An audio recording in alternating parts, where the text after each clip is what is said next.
नमस्ते दोस्तों, आप देखना शुरू कर चुके हैं अरविंद जीएस के करंट अफेयर के सेगमेंट में, जहां हम लोग वक्त संशोधन अधिनियम 2025 के बारे में चर्चा करेंगे। दोस्तों, अगर आप हमारे चैनल पर नए हैं, अगर आपसे पहली बार मुलाकात हो रहा हो तो कृपया कर हमारे चैनल को सब्सक्राइब करें और वीडियो को पूरा देखें। वीडियो अंत में आपको अगर अच्छा लगे तो कृपया इसे लाइक भी करें और अपने दोस्तों के पास भी शेयर करें। जो भी दोस्त आपके कम्पिटिटिव एग्जाम की तैयारी कर रहा हो, वनडे एग्जाम की तैयारी कर रहा हो, तो कृपया उसके पास भेजें। जैसे SSC, banking, railway, UPSC, BPSC, कहीं भी किसी तरह की भी तैयारी कर रहा हो तो उसके पास इसको भेजें ताकि वह भी इससे फ़ायदा उठा सके। दोस्तों, आज समझते हैं वक्फ संशोधन अधिनियम 2025 के बारे में। तो आप समझिए, देखिए वक्फ क्या है। इसके बाद यह वीडियो आपको अगर पूरा वीडियो देख लेंगे तो आपको पूरी तरह से जितना भी वक्फ के संबंध में, वक्फ संशोधन अधिनियम के संबंध में जो भी समस्या, जो भी कन्फ्यूजन होगा, सारा कन्फ्यूजन दूर हो जाएंगे। क्योंकि अभी यह करंट अफेयर का टॉपिक है और करंट अफेयर में जो भी चलते हैं उससे एग्जाम में बनते हैं। तो हमें किसी तरह के राजनीतिक मामला में नहीं जाना है। जो एग्जाम के लेकर के इंपॉर्टेंट है उसके डिस्कशन हम लोग करेंगे और वही चीज़ के बारे में हम लोग बात करेंगे। ओके, तो हमें ना हिंदू मुस्लिम करना है, न ही राजनीति करनी है। तो आइए आज हम लोग जो इंपॉर्टेंट है हमारे एग्जामिनेशन पॉइंट ऑफ व्यू से उसके बारे में डिस्कशन करेंगे। देखिए, वक्फ बोर्ड का जो ये संशोधन हुआ है, सबसे पहला क्वेश्चन आपसे पूछा जा सकता है कि वक्फ संशोधन अधिनियम 2025 जो है किस कानून में संशोधन हुआ है। तो वह कौन सा कानून था? वह कानून था वक्फ अधिनियम 1923। यानी कि वक्फ पर जो पहली बार कानून बना था वो 1923 ईस्वी में कानून बना था। ओके, उसी कानून में समय समय पर संशोधन होता गया। जैसे पहला बार इसमें संशोधन हुआ था 1954 ईस्वी में हुआ था, जो क्या कहलाया? वक्फ संशोधन अधिनियम 1954। ओके, उसके बाद 1995 में हुआ था जो कहलाया वक्फ संशोधन अधिनियम 1995। उसके बाद 13 में हुआ 2013 में जो कहलाया वक्फ संशोधन अधिनियम 2013। उसके बाद अभी हाल फिलहाल में संशोधन अभी हुआ है जिसे कहा जा रहा है वक्फ संशोधन अधिनियम 2025। ओके, आगे बढ़ते हैं। नेक्स्ट में क्या है? ओके, देखिए वक्फ की परिभाषा की अगर बात करें तो किस अधिनियम में परिभाषा की बात किया गया है? तो वक्फ का जो संशोधन अधिनियम हुआ था 1995, इसके अनुसार वक्फ के परिभाषा दिया है। वक्फ का क्या परिभाषा होता है? तो इन्होंने बताया वक्फ का अर्थ किसी चल और अचल संपत्तियों को अस्थायी तौर पर उन कार्यों के लिए दान करना जिन्हें इस्लाम में धार्मिक और पवित्र माना जाता है। यानी कि किसी भी चल या अचल संपत्ति को कोई भी व्यक्ति दान कर सकता है।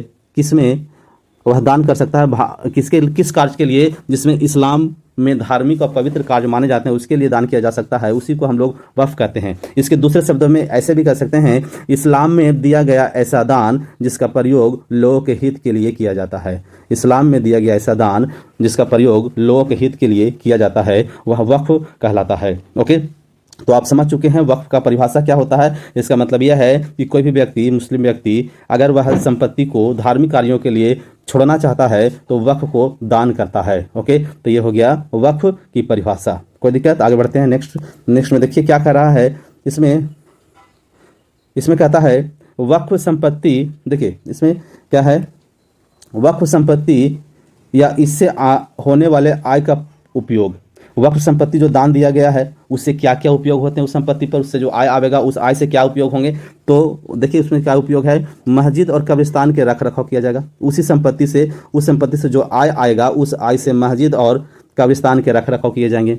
शिक्षण संस्थानों की विकास किया जाएगा। जितना भी मुस्लिम में शिक्षण संस्थान जैसे मदरसा वगैरह चलते हैं तो उसमें उसका विकास किए जाएंगे।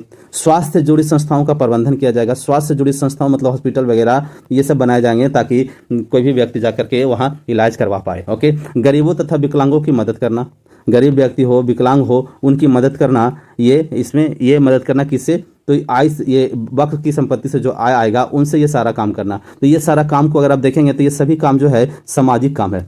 सामाजिक काम के लिए इसका प्रयोग किए जाते हैं। यानी कि इसका उद्देश्य क्या है? वक्फ संपत्ति का उद्देश्य है सामाजिक कार्य। धार्मिक से ज़्यादा मामला इसमें आ जाते हैं सामाजिक कार्यों का। ओके, आगे बढ़ते हैं और क्या कहता है देखिए नेक्स्ट में है वह है वक्फ अधिनियम में संशोधन की आवश्यकता क्यों पड़ी। अभी जो संशोधन हो रहा है, अभी 2025 में जो संशोधन हो रहा है वो क्यों पड़ा, क्यों संशोधन हो रहा है। ओके, तो आइए इसके बारे में कुछ पॉइंट है जिस पॉइंट के कारण संशोधन हो रहे हैं। देखिए पहला पॉइंट है सच्चर समिति का रिपोर्ट। एक सच्चर समिति हुआ था 2006 में गठित हुआ था सच्चर समिति। ये सच्चर समिति ने एक रिपोर्ट दिया जिसमें मुसलमानों की स्थिति के बारे में बताया था। ओके, इसमें बहुत सारा रिपोर्ट था, उन सभी रिपोर्टों के बारे में हम चर्चा नहीं करेंगे यहाँ पे बस उसी का चर्चा करेंगे जिससे वक्फ संशोधन अधिनियम का बल मिला। ओके, तो ये देखिए ये क्या क्या कहता है। तो पहला इसमें पॉइंट है, कहता है कि वक्फ बोर्ड के पास जितनी संपत्ति है तथा उससे जो आय आ रहे हैं वह बहुत कम है। ओके, क्या है, वक्फ बोर्ड के पास जितनी संपत्ति है उससे जो आय आना चाहिए उतना आय नहीं आ रहा है, यानी कि आय बहुत कम आ रहा है। इसमें एक क्या बोलते हैं मुहावरा भी यूज किया गया कि ऊँट के मुंह में जीरा भी नहीं, यानी जितना आय आ रहा है वह क्या है, ऊँट के मुंह में जीरा भी नहीं। ओके, यानी कि बहुत नेगेटिव। ओके, इसके है ना, तो ये सारी चीज यहाँ पे हैं। ओके, जबकि संपत्ति भारत में रेलवे, सेना के बाद तीसरा सबसे अधिक संपत्ति है। ओके, वक्फ के पास जो संपत्ति है वह रेलवे और सेना के बाद सबसे अधिक संपत्ति वक्फ के पास है। लगभग कितना संपत्ति है, तो 9 लाख एकड़ भूमि वक्फ के पास है। इतना संपत्ति में जो आय आना चाहिए वह अभी जो आय आ रहा है वह ऊँट के मुंह में जीरा भी नहीं है। ओके, इसलिए सरकार को ऐसा लगा कि संशोधन इसमें किया जाना चाहिए। कहीं ना कहीं जो मैनेजमेंट जो वक्फ बोर्ड चल रहा है, हो सकता है कि उस बोर्ड में कुछ कमियां हो। ओके, तो इसके लिए और क्या क्या इन्होंने बताया, इन्होंने कहा सच्चर कमेटी का रिपोर्ट है, वक्फ के प्रबंधन में गैर मुस्लिम भी शामिल हो। ओके, ये रिपोर्ट है सच्चर कमेटी का। ओके, आगे क्या है, वक्फ के खाते का ऑडिट किया जाना चाहिए, है ना। उन्होंने बताया था कि वक्फ के खाते का ऑडिट किया जाए ताकि पारदर्शिता हो। ठीक है, पारदर्शिता होने के लिए वक्त के खाते का ऑडिट किया जाना चाहिए। हर एक वर्ष बताना चाहिए कितना आय आया, कितना खर्चा हो रहा है। ओके, और क्या है, वक्त देखिए ये तो हो गया आपको सच्चर कमेटी के रिपोर्ट के अनुसार ये सारा चीज। और भी क्या कुछ मामला क्या है जिससे संशोधन होने का बल मिला, तो एक मामला है वक्त के खिलाफ अनगिनत मामले कोर्ट में चल रहे हैं। कोर्ट में बहुत सारे मामला चल रहे हैं जो संपत्ति को लेकर के, कि वक्त में हमारे संपत्ति पर दावा बोल दिया, हमारे संपत्ति को कब्जा में कर लिया। तो ये सब लेकर के कई तरह के कोर्ट में अनगिनत केस चल रहे हैं जिसमें मुस्लिम एवं गैर मुस्लिम दोनों शामिल है।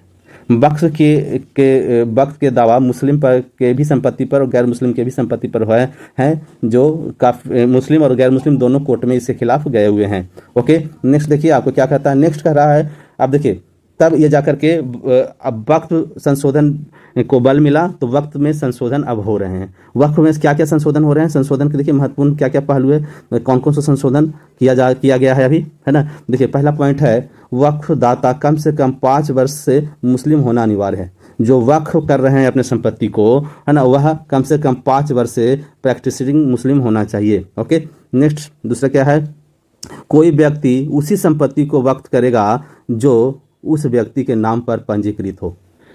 अपने संपत्ति को, आपके नाम पर संपत्ति हो तभी आप कर सकते हैं, किसी दूसरे के संपत्ति को नहीं कर सकते हैं। ओके, है ना। इसका मतलब है कि पहले ये किया जाता था तभी तो इसमें संशोधन हो रहे हैं। ओके, और यहाँ तक कि अपनी पत्नी के नाम की संपत्ति को भी वक्फ नहीं कर सकते। ओके, तो ये सारा चीज मामला, जबकि पहले ऐसा नहीं था। नेक्स्ट क्या है, अब वक्फ की दावा मात्र से वक्फ की संपत्ति नहीं होगी। वक्फ अगर दावा करता था किसी संपत्ति में पहले तो वह संपत्ति वक्फ का हो जाता था। ओके, और जिसका वह संपत्ति होता था, जिस व्यक्ति का होता था, उसे वक्फ के ट्रिब्यूनल में जाना पड़ता था और ट्रिब्यूनल में अगर फैसला होता था तो होता था, नहीं तो ट्रिब्यूनल में ही सारा फैसला होते थे। ओके, तो ये वक्फ की संपत्ति केवल वक्फ दावा कर देगा तो उसकी संपत्ति नहीं हो जाएगा। उसके लिए क्या करना होगा, दस्तावेज भी देना होगा। ओके, और दस्तावेज देना होगा, उसके बाद दस्तावेज का जांच कलेक्टर करेगा, वक्फ का ट्रिब्यूनल नहीं करेगा, कलेक्टर करेगा। जांच में दस्तावेज सही पाया गया तभी वक्फ की संपत्ति माना जाएगा। ओके, पहले ऐसा नहीं था, वक्फ का देता था ये संपत्ति वक्फ का है तो वो उसका हो जाता था। ओके, और जो उस संपत्ति पर जो रियल में जो मालिक है वह ट्रिब्यूनल दौड़ता रहता था, ये चीज होते थे। अभी तक ऐसा नहीं था, इसलिए ये बहुत बड़ा बदलाव है जो आया है इस संशोधन में। ओके, और भी क्या कुछ बदलाव हुआ है, देखिए नेक्स्ट प्लॉट में क्या है। देखिए इसमें नेक्स्ट जो है, इसमें है ट्रिब्यूनल में बदलाव हुआ। ट्रिब्यूनल में भी बहुत बड़ा, ट्रिब्यूनल जो होते हैं अधिनियम ट्रिब्यूनल में जो बदलाव हुए हैं यह बहुत बड़ा बदलाव है। जब पहले क्या था अब क्या है। ओके, देखिए पहले जो था ट्रिब्यूनल में जितने भी लोग रहते थे सभी के सभी मुस्लिम होते थे, ट्रिब्यूनल के सारा सदस्य मुस्लिम होते थे। अब कोई जरूर नहीं है, 2 सदस्य गैर मुस्लिम भी होंगे। ओके, और क्या है, न्यायाधीश जो होता था ट्रिब्यूनल में, पूर्व न्यायाधीश, है ना, ये मुस्लिम होते थे। अब जरूरी नहीं है कि पूर्व न्यायाधीश मुस्लिम होगा। कोई सांसद होते थे उसमें सदस्य, तो वो भी मुस्लिम होते थे। अब जरूरी नहीं है कि कोई सांसद मुस्लिम होगा। उस इलाका में कोई सांसद हिंदू है या गैर मुस्लिम है, किसी भी धर्म से है, तो वह उसका मेंबर हो सकता है। उसे इस्लामिक कानून का विशेषज्ञ पहले हुआ करता था इसमें ट्रिब्यूनल में, अब इस्लामिक कानून के विशेषज्ञ को हटा दिया गया है। अब इस्लामिक कानून का कोई विशेषज्ञ नहीं होंगे। ठीक है, और फैसला की अपील नहीं किया जाता था। पहले क्या होता था, फैसला अगर ट्रिब्यूनल दे दिया तो उसके लिए आप अपील कहीं नहीं कर सकते। अब यही सबसे बड़ा बदलाव है कि फैसला अगर ट्रिब्यूनल दे दिया तो इसके लिए आप अपील, इसके खिलाफ में अपील हाई कोर्ट में जाकर कर सकते हैं। ओके, यही सबसे बड़ा बदलाव है। ठीक है ना। ये इसमें जबकि अभी जो वक्त संपत्ति निर्धारण की शक्ति वक्फ बोर्ड के पास था। वक्त संपत्ति है कि नहीं है इसका निर्धारण कौन कर रहा था? वक्फ बोर्ड कर रहा था। वक्फ बोर्ड धावा बोल दिया कि यह संपत्ति जो है वक्फ बोर्ड का है, तो यह वह संपत्ति वक्त का हो जाता था। वैसा नहीं है। जैसे ही आप बोलेंगे कि यह संपत्ति वक्त का है ना, तो आपको दस्तावेज देना होगा और कलेक्टर इसको जांच करेगा, जांच करके बताएगा कि यह जो है यह वक्त का है कि नहीं है। ओके। और इसमें कुछ बदलाव किए गए हैं। इसमें देखिए कुछ मुस्लिम अनिवार्य पद बनाया गया कि वह मुस्लिम ही होंगे। वह क्या है? इसमें 2 मुस्लिम महिलाओं को भी रखा गया है। पहले ऐसा नहीं था, है ना। 2 मुस्लिम महिला भी ट्रिब्यूनल में होंगी, पहले ऐसा नहीं था। मुस्लिम के लिए अनिवार्य पद कौन कौन है? तो अनिवार्य पद में है आपके मुस्लिम संगठन के प्रतिनिधि जो होंगे वो मुस्लिम ही होंगे। इस्लामी कानून का जो जानकार होंगे वो मुस्लिम ही होंगे। और अगर आप वक्त का जो अध्यक्ष होगा, वक्फ बोर्ड का जो अध्यक्ष होगा वो हमेशा मुस्लिम ही होंगे। ओके, वो मुस्लिम होंगे। तो ये 3 पद जो है अनिवार्य रूप से मुस्लिम के बनाया गया है। बाकी और भी जो मेंबर है उसमें जैसे गैर मुस्लिम भी हो सकते हैं और 2 मुस्लिम भी हो सकते हैं। और भी कई सदस्य जो हैं अलग अलग मुस्लिम के संप्रदाय, जैसे आपका सुन्नी, शिया और भी क्या क्या होते हैं, जिसमें वो भी इसके मेंबर होंगे। इस मेंबर में वो भी सदस्य, इस ट्रिब्यूनल में वो भी सदस्य होंगे। तो ये सारा मामला है आपका इसका वक्फ संशोधन अधिनियम 2025 का। ओके, तो ये बिल है, इसका काफ़ी अभी विरोध भी हो रहे हैं, जगह जगह पर देश में विरोध प्रदर्शन चल रहे हैं। देखिए कुछ लोग सुप्रीम कोर्ट में भी जा चुके हैं ये मामला लेकर के। अब देखिए क्या होता है। जबकि यह कानून जब पास हो गया है तो सुप्रीम कोर्ट भी है जो सरकार के पक्ष में ही ज़्यादातर फैसला देते हैं। अगर कानून बन गया है तो सुप्रीम कोर्ट को भी लगता है कि कानून बना है कानून, क्योंकि इसमें लोकतंत्र में जो संसद में जो बनते हैं वो सबसे बड़ा चीज़ होता है। ओके, आगे बढ़ते हैं।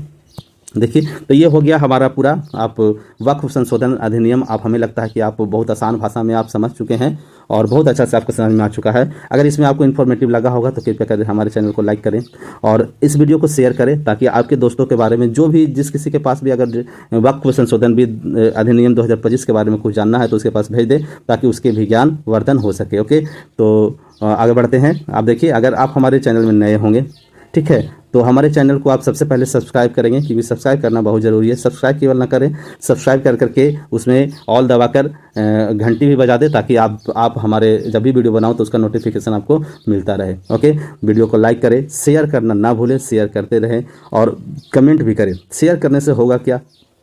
अरविंद जीएस थोड़ा मजबूत होगा और आपके दोस्तों का भी ये फ़ायदा होगा, ताकि उनकी भी तैयारी को और मजबूती मिलेगी। ओके, चलिए तो आगे चलिए। बहुत बहुत धन्यवाद, आप यहाँ तक वीडियो देखें इसके लिए बहुत बहुत आपको धन्यवाद देते हैं। इसी तरह से हमारे चैनल के साथ बने रहेंगे और आपको हमेशा वीडियो करंट अफेयर पे और भी अलग अलग विषय के अलग अलग टॉपिक पे वीडियो मिलता रहेगा। हमें जितना बनता है मैं प्रयास करता रहूँगा, आपकी तैयारी को मजबूती प्रदान करता रहूँगा। चलिए बहुत बहुत धन्यवाद, थैंक यू, जय हिंद, जय भारत।